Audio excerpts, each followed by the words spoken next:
Hello, my name is Jasmine Hart. This video is the visual portion to my literacy narrative. In the essay, I describe how I learned how to paint skin tones using watercolors and acrylics. I chose this learning experience because painting skin tones had to be some of the most challenging skills I had to achieve. I gained greater appreciation and understanding to other artists' work, as well as a different kind of thought process brought on by a certain artwork, which I will later describe in the video.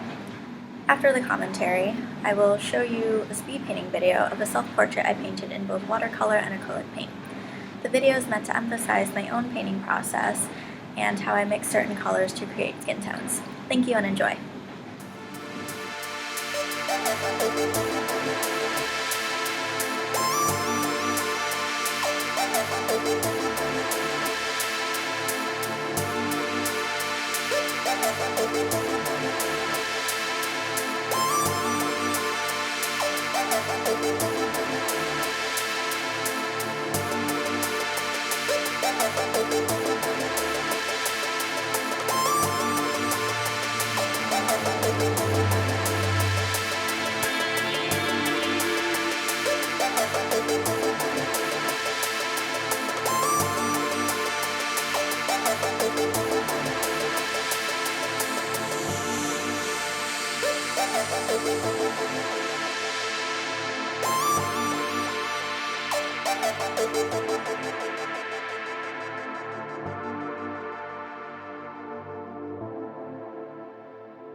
Afternoon on the Island of La Grande Jatte by Seurat is an oil painting of approximately 7 by 10 feet and is a prime example of pointillism.